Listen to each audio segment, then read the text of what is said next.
जो हमारे बच्चों को कई बार फियर ऑफ डेंजर नहीं होता।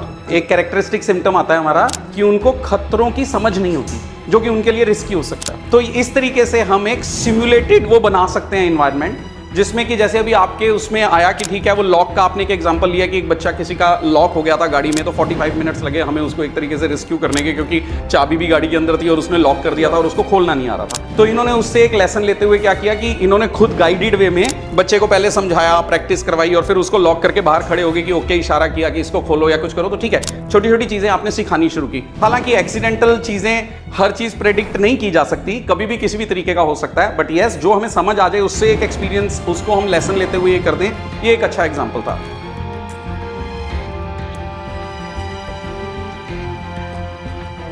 मुझे एक चीज बताइए, बच्चे को जब हम साइकिल चलाना सिखाते हैं नॉर्मल पेरेंटिंग के हिसाब से, बच्चा गिरता है कि नहीं गिरता है?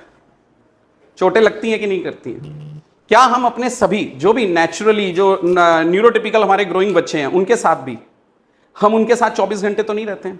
हमारे वो बच्चे भी शरारती होते ही हैं, वो भी गिरते हैं, उनको भी चोटें लगती हैं। ईश्वर ना करे किसी को कोई भी ज्यादा कोई चोट लगे या नुकसान हो, लेकिन लगती है ना।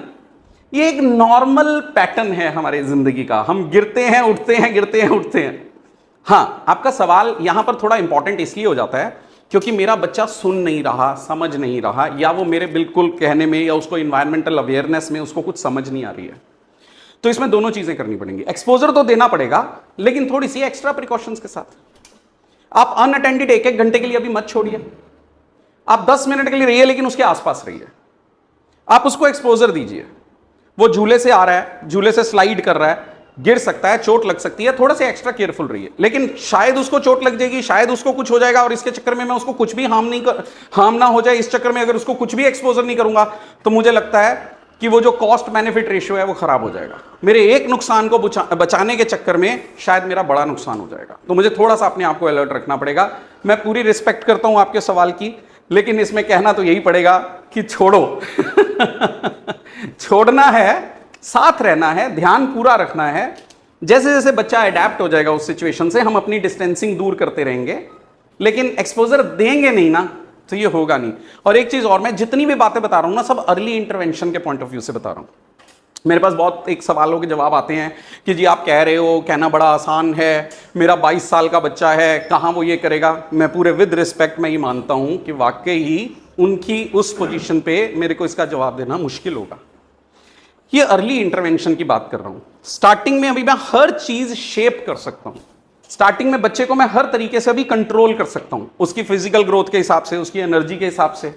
22 साल की एज के अंदर बहुत अलग तरीके की प्रॉब्लम्स आएंगी, मैं समझ रहा हूं, लेकिन उसके लिए फिर एक अलग ट्रेनर्स होंगे। मैंने कई बार ये अपने आप को ये एक तरीके से सरेंडर कह लीजिए, कन्फेस कह लीजिए, ऑनेस्टली सेइंग, मैंने बड़े बच्चों के साथ एडल्ट सेक्शन में काम नहीं किया, लेकिन मुझे मालूम है कि उनके चैलेंजेस बहुत अलग होते हैं, उनको अलग तरीके से देखना पड़ेगा। लेकिन यहां मैं इस समय जो बात कर रहा हूं वो अर्ली इंटरवेंशन, जो बच्चे मेरे 2 साल 3 साल 4 साल 5 साल 8 साल तक की एज के हैं तकरीबन, उनके लिए। सो उसमें अभी काफी चीजें हमारे कंट्रोल में होती हैं, हम होल्ड कर सकते हैं उनको। तो उस तरीके से ध्यान पूरा रखना है। ईश्वर ना करे कोई चोट लग गई तो देखेंगे, उसको संभालेंगे लेकिन एक्सपोजर तो देना पड़ेगा। वो एक कहते हैं ना कि रुई में लपेट के मैं रखूंगा तो वो बच्चा कभी भी स्ट्रांग नहीं हो पाएगा। तो यस, तो वो थोड़ा सा हमें करना पड़ेगा। यस, हाँ जी जी ਡਾਕਟਰ ਸਾਹਿਬ, ਮੈਂ ਇਹੀ ਚੀਜ਼ ਦੇ ਵਿੱਚ ਕੁਝ ਐਡ ਕਰਨਾ ਚਾਹੁੰਦਾ ਜੀ। ਜੀ ਮੈਨੂੰ ਹੁਣ ਇੱਥੇ 8-9 ਮਹੀਨੇ ਹੋ ਗਏ ਨੇ ਜੀ ਆਉਂਦੇ ਨੂੰ। ਜੀ ਜੀ ਸੋ ਜੋ ਮੈਂ ਤੁਹਾਡੇ ਤੋਂ ਨੌਲੇਜ ਲਈ ਆ, ਸੋ ਮੈਂ ਆਪਣੇ ਬੇਟੇ ਆਨੰਦ ਜਿਹੜਾ ਐਲਡਰ ਸਨ ਆ ਜੀ, ਉਹਦੇ ਵਾਸਤੇ ਮੈਂ ਆਈ ਟੇਕ ਐਵਰੀਥਿੰਗ ਇਜ਼ ਅ ਥੈਰੇਪੀ ਜੀ। ਸੋ ਜਿਵੇਂ ਇੱਥੇ ਸਵਾਤੀ ਦੀਦੀ ਆਉਂਦੇ ਹੁੰਦੇ ਨੇ ਤੇ ਉਹਨਾਂ ਦੇ ਬੇਟੇ ਨੇ ਇੱਕ ਦਿਨ ਕਾਰ ਲੌਕ ਕਰ ਲਈ ਸੀ ਜੀ। अच्छा, ਸੋ ਉਹਨਾਂ ਨੂੰ 45 ਮਿੰਟਸ ਲੱਗੇ ਬਿਫੋਰ ਦੇ ਵੁੱਡ ਹੈਵ ਹੈਲਪਡ ਹਿਮ। मतलब बच्चा अंदर सीगा कार ਬੱਚਾ ਅੰਦਰ ਸੀ, ਹਾਂਜੀ। ओके, ਸੋ ਉਹਨੂੰ ਨਹੀਂ ਸੀ ਪਤਾ ਵੀ, ਬਟ ਇਸ ਤੋਂ ਪਹਿਲਾਂ ਮੈਂ ਅਨਹਦ ਨੂੰ ਕਈ ਵਾਰ ਆਈ ਲੌਕ ਹਿਮ ਇਨ ਦਾ ਕਾਰ, ਚਾਬੀ ਮੇਰੇ ਕੋਲ ਹੁੰਦੀ ਆ, I try to train him to open the locks. Okay, ਹਰ ਤਰ੍ਹਾਂ ਦੀ ਕਾਰ Okay, ਨੂੰ ਮੈਂ yes. ਉਹਨੂੰ ਬਿਠਾਉਣਾ ਜੀ, Yes. ਵੀ ਇੱਥੇ press this, then I give him like therapy. ਉਹਨੂੰ ਮੈਂ ਦਿੰਦਾ ਵੀ you have to open this, ਮਤਲਬ ਹਰ ਚੀਜ਼ ਮੈਨੂੰ ਇਹ ਲੱਗਦੀ ਹੈ ਵੀ ਇਹਨੂੰ ਲੈਟਸ ਸੇ ਕਿ ਹੁਣ ਆਪਾਂ ਟ੍ਰੈਫਿਕ ਦੇ ਵਿੱਚ ਆ ਨਾ ਜੀ, ਸੋ ਆਈ ਲੀਵ ਹਿਮ ਅਲੋਨ ਉਹਨਾਂ ਜਿੰਨਾ ਤੁਸੀਂ ਦੱਸ ਰਹੇ ਹੋ। ਉਹ ਸੇਫ ਜ਼ੋਨ ਦੇ ਅੰਦਰ, then I would say scooter ਆ ਗਿਆ, then he would run back to ਮੀ।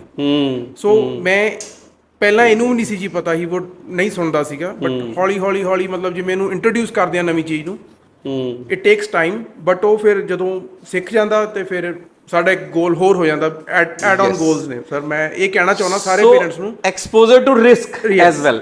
ਹਾਂਜੀ ਕਿ ਰਿਸਕ ਦਾ ਵੀ ਐਕਸਪੋਜ਼ਰ ਦੋ। ਹਾਂਜੀ, ਤੇ ਜਿਵੇਂ ਕਾਰ ਲੌਕ ਹੋ ਗਈ ਜਾਂ ਮੈਂ ਇਹਨੂੰ ਉੱਪਰ ਭੇਜਦਾ, ਇਹਨੂੰ ਜੰਪ ਦਾ ਰਿਸਕ ਪਤਾ ਹੋਣਾ ਚਾਹੀਦਾ ਵੀ ਮੈਂ ਆਈ ਕੈਨ ਜੰਪ ਔਰ ਨੋ, ਮੈਂ ਕੰਧ ਟੱਪ ਸਕਦਾ ਜਾਂ ਨਹੀਂ ਟੱਪ ਸਕਦਾ। ਮੈਂ ਇਹਦੇ ਨੇੜੇ ਹੁੰਨਾ ਜੀ, ਮਤਲਬ ਰਿਸਕ ਨੂੰ ਇਹਨੂੰ ਥੋੜਾ ਜਿਹਾ ਮੈਂ ਬੱਚਿਆਂ ਨੂੰ ਚਾਹੁੰਦਾ ਵੀ ਥੋੜਾ ਜਿਹਾ ਇਹਨਾਂ ਨੂੰ ਪੁਸ਼ ਕੀਤਾ ਜਾਵੇ, ਅਨਲੈਸ ਵੀ ਸੇਫ ਵੀ ਰੱਖਿਆ ਜਾਵੇ ਤੇ ਥੋੜਾ ਜਿਹਾ ਪੁਸ਼ भी ਕੀਤਾ ਜਾਵੇ सर उधर। मैं आई नो, नहीं I would really appreciate this.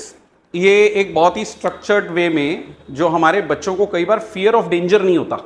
हाँ, एक कैरेक्टरिस्टिक सिम्टम आता है हमारा कि उनको खतरों की समझ नहीं होती, जो कि उनके लिए रिस्की हो सकता है। तो इस तरीके से हम एक सिमुलेटेड वो बना सकते हैं एनवायरनमेंट, जिसमें कि जैसे अभी आपके उसमें आया कि ठीक है वो लॉक का आपने एक एग्जांपल लिया कि एक बच्चा किसी का लॉक हो गया था गाड़ी में, तो 45 मिनट्स लगे हमें उसको एक तरीके से रेस्क्यू करने के, क्योंकि चाबी भी गाड़ी के अंदर थी और उसने लॉक कर दिया था और उसको खोलना नहीं आ रहा था। तो इन्होंने उससे एक लेसन लेते हुए क्या किया कि इन्होंने खुद गाइडेड वे में बच्चे को पहले समझाया, प्रैक्टिस करवाई और फिर उसको लॉक करके बाहर खड़े हो गए कि ओके, इशारा किया कि इसको खोलो या कुछ करो। तो ठीक है, छोटी छोटी चीज़ें आपने सिखानी शुरू की। हालांकि एक्सीडेंटल चीज़ें हर चीज़ प्रेडिक्ट नहीं की जा सकती, कभी भी किसी भी तरीके का हो सकता है, बट यस जो हमें समझ आ जाए उससे एक एक्सपीरियंस, उसको हम लेसन लेते हुए ये कर दें, ये एक अच्छा एग्जाम्पल था। अभी मुझे आपसे एक चीज़ और समझ आई। मैं कई बार बच्चे से पेरेंट्स से पूछता हूँ कि क्या इसको ट्रैफिक का खतरा पता है, कि जैसे कोई ट्रैफिक आ रहा है तो ये रुक जाएगा, कोई जानवर आ रहा है तो रुक जाएगा, इसको खतरों की समझ है? तो मोस्टली वो कहते हैं नहीं नहीं, ये तो सीधा ही भागता रहता है। तो उसमें मतलब मेरे को अभी आपकी इस बात से एक चीज़ बड़ी अच्छी मुझे अपने आप में समझ आई कि हम बड़े गाइडेड वे में उसको वो एक्सपीरियंस दे सकते हैं। मुझे नहीं पता ये क्या है, लेकिन बिहेवियर थेरेपी के पॉइंट ऑफ व्यू से मेरे को ये समझ आ रहा है कि ठीक है, आप खुद या किसी को बोलेंगे कि ठीक है आप स्कूटर लेकर आओ, बच्चा यहाँ खड़ा है, तो जैसे ही वो आता है तो मैं उसी समय बोलूंगा कि रुको रुको रुको, मतलब पता है वो सारा एक कंट्रोल्ड सिचुएशन में लेकर आइए कि स्कूटर पेरेंट एक लेकर आ रहा है, उसको तो पता है ना कि मेरे को रुकना है, लेकिन बच्चे को नहीं पता कि ये एकदम कौन आ रहा है। अभी हेलमेट वेलमेट पहन के एकदम स्कूटर लेकर आइए और बिल्कुल उसके पास आकर एकदम ब्रेक लगाइए और फिर आप उसको बोलो कि रुक रुक रुक, या कुछ भी जो भी रिएक्शन आपने देना है। यानी कि खतरों से भी मुझे उसको एक्सपोजर देना पड़ेगा ताकि वो समझ सके इस चीज को। तो सिमुलेट करना पड़ेगा, सिचुएशंस क्रिएट करनी पड़ेंगी। तो कुछ क्रिएटिव ऐसे आइडियाज अच्छे हैं कि हम अपने बच्चों को खतरों की पहचान करवाएं ताकि उसको बोल्ड कराएं।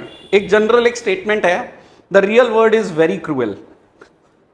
जो बाहर की जिंदगी है वो क्रूएल है। सो एक जस्ट एक फिलोसॉफिकल स्टेटमेंट है। तो इस क्रूएल्टी को झेलने के लिए मेरे को अपने बच्चे को स्ट्रांग तो बनाना ही पड़ेगा। तो ये करना पड़ेगा हमें, धीरे धीरे धीरे उसकी सेफ्टी का ध्यान रखते रखते भी उसको एक्सपोजर देना ही पड़ेगा।